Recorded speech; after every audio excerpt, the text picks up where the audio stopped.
COVID-19 vaccine rollouts and Americans now rolling up their sleeves.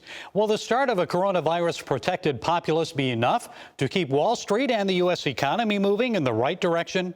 How might Joe Biden's tax policies affect your 2021 pocketbook? Well, joining us to provide some insights is Financial Issues TV radio host Dan Celia. Dan, it's so good to see you again. So this vaccine, the rollouts, truly historic. Wall Street has reacted positively. Will this positivity continue into the new year? Yeah, that's a good question, Gary. I don't think that it's going to continue. It'll continue into the new year for certain. I think that in the very short term, it's all going to be good. There is going to be a sense of optimism that, the vaccine is here. That's great. People are going to be able to get back to work, and hopefully the business sentiment will feel pretty good about that, start opening up and getting those jobs cranked up again.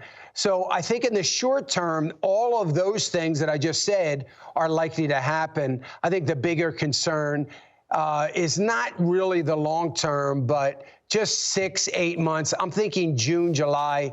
I mean, we're going to start out pretty good in the year, but in the short term, in the next 6 months, the reality of tax increases to corporate America are going to begin to set in. The reality of some of higher regulatory burden that President Biden has promised is going to start to set in. It's going to set in on business and business sentiment, and it's going to set in on Wall Street, and it's certainly going to set in to the banking sector. So it's going to take a little bit of time for that to trickle down through the economy in a negative way, but I suspect that it will. Small businesses are suffering. More than 110,000 restaurants, I guess, alone have closed, and families are hurting. So how is all this going to affect the Christmas economy? Can these businesses ever come back from the extreme measures? Yeah, I don't think they will, Gary. I think the whole thing is somewhat shameful.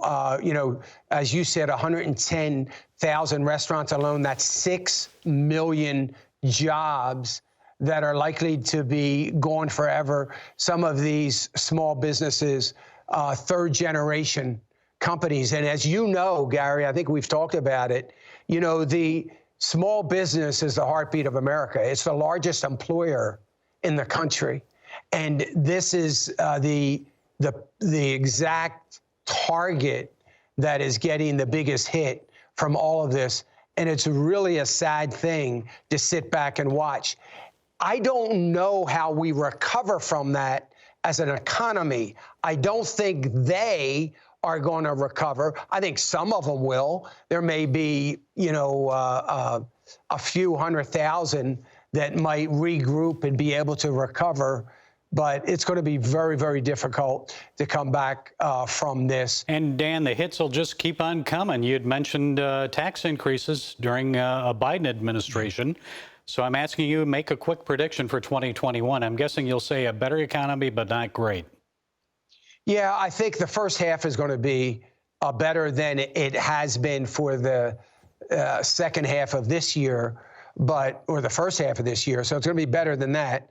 But again, what I'm fearful of, Gary, is the same kind of attitude we had in 2008, 9, 10, 11, where consumers begin to hunker down a little bit as they begin to get a little bit more fearful about their jobs, having jobs, and being able to maintain their lifestyle. Okay, Dan, we'll look forward to talking to you in 2021. Dan Celia, Financial Issues TV and radio host. We always appreciate having you on and you sharing your insights, Dan. Have a Merry Christmas. Merry Christmas to you, Gary. Sure do appreciate you and the work you're doing. Thank you for having me on.